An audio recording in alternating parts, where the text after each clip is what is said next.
आपको याद है साल 2014 में जब लोकसभा के चुनाव हो रहे थे तब हमारे देश के प्रधानमंत्री ने क्या नारा दिया था? नहीं याद है? तो आइए हम आपको याद दिलाते हैं। ना खाऊंगा और ना खाने दूंगा, यह नारा दिया था हमारे देश के प्रधानमंत्री नरेंद्र मोदी ने। उनका दूसरा नारा था, अब खजाने पर पंजा पड़ने नहीं दूंगा भाइयों बहनों। इन दोनों नारों के बाद से देश में एक क्रांति सी आ गई थी। चारों तरफ मोदी मोदी की गूंज सुनाई देने लगी थी। लोगों को लगा कि वाकई देश में अब राम राज्य आ जाएगा।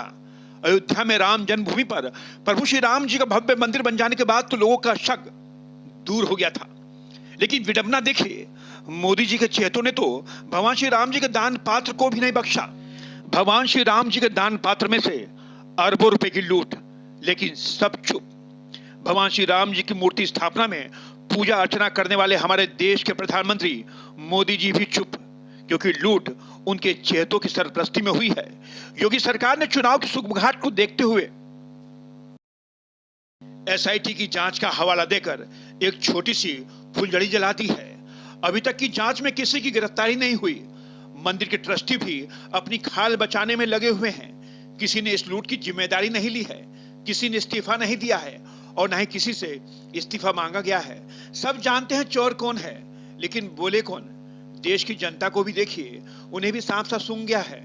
वो भी चुप्पी साध कर अपने अपने घरों में बैठे हैं। भगवान श्री राम में आस्था रखने वालों को पूरा भरोसा है कि पाप का घड़ा भरेगा, आज नहीं तो कल।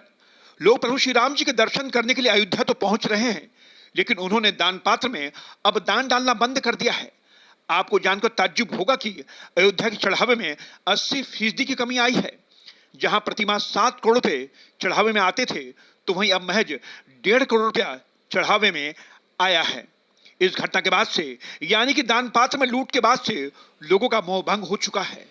राम मंदिर के चढ़ावे में अरबों रुपए की लूट के मामले में मोदी भले ही चुप बैठे हों, लेकिन देश के वकीलों ने अब अपना मुंह खोलना शुरू कर दिया है। कुछ वकीलों ने इस पूरे मामले की जांच सीबीआई से कराने को लेकर अदालत में पीआईएल दाखिल की है। अब देखना है कि मोदी अपने चेहरे के खिलाफ कोई कार्रवाई करते हैं या फिर देश के वकील कोर्ट का सहारा लेकर इस पूरे मामले की जांच सीबीआई से करवाने को गुहार करते हैं।